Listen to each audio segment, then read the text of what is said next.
Parlons du marché du travail pour les demandeurs d'asile. Les demandeurs d'asile devront en effet travailler.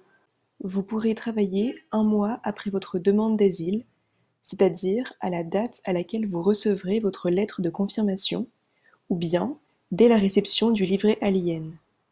L'accès au marché du travail vous sera limité. Vous aurez le droit de travailler dans certaines catégories seulement. Votre permis de travail correspond à votre certificat de résident étranger. Vous n'aurez pas besoin d'autres documents pour prouver que vous avez le droit de travailler. Cependant, votre employeur, d'une des catégories dans laquelle vous avez le droit de travailler, doit se procurer un permis spécial pour vous employer. Obtenir un tel permis pourra prendre du temps. L'employeur vous demandera de signer un contrat qui sera envoyé au bureau du travail pour examen et le permis pour vous employer pourra ainsi être délivré ou non. Vous devez vous attendre à une période de 2 mois avant de savoir si le permis spécial a été accordé à votre employeur ou non. Jusque-là, vous n'êtes pas autorisé à travailler. Sur cette diapositive, vous trouverez les différentes catégories dans lesquelles vous êtes autorisé à travailler. Vos conditions de travail sont définies par la loi et prescrites dans le contrat. Vous ne pouvez pas travailler plus de 48 heures par semaine, même en comptant les heures sup. Vous avez le droit à 21 jours de congés payés par an.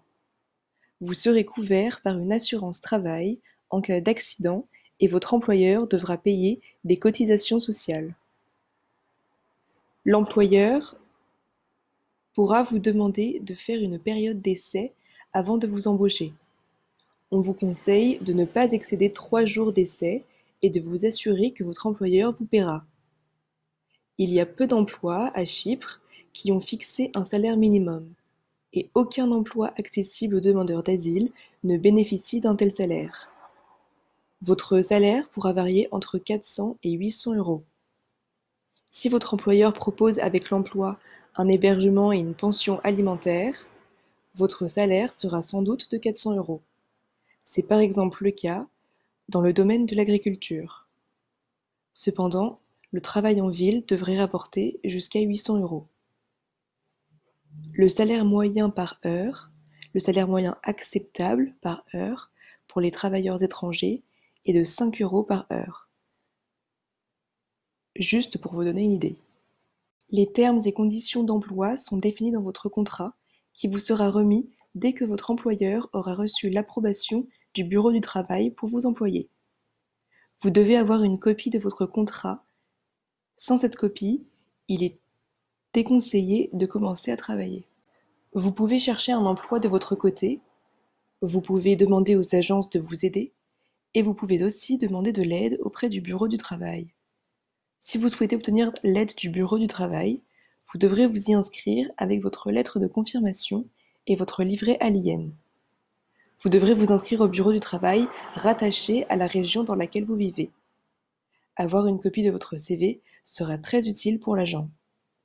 Souvenez-vous que vous devez montrer à l'agent que vous êtes capable et disposé à travailler. Rencontrer l'agent du bureau du travail sera comme rencontrer votre futur employeur. Vous devrez rendre votre profil attractif et faire en sorte que l'employeur ait envie de vous embaucher. Si le bureau du travail ne vous trouve pas d'emploi, il vous donnera une carte de travail. Cette carte est l'attestation que le bureau du travail ne vous a pas trouvé d'emploi. C'est aussi une carte de rendez-vous pour votre prochain entretien au bureau du travail pour demander à nouveau un emploi. Vous devez absolument fournir une copie de votre carte de travail aux services sociaux pour prouver que vous êtes toujours au chômage et que vous aurez encore besoin des aides. Vous devez garder une trace de votre prochain rendez-vous au bureau du travail. Ce rendez-vous est très important. Prenez-le au sérieux. N'arrivez pas en retard et ne ratez pas la date du rendez-vous.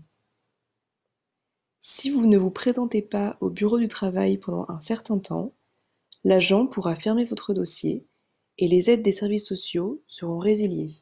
Si vous demandez de l'aide auprès des agences pour l'emploi, nous vous prévenons de faire très attention. Si l'on vous demande de l'argent au préalable en vue de vous trouver un emploi, L'agence n'est probablement pas légale.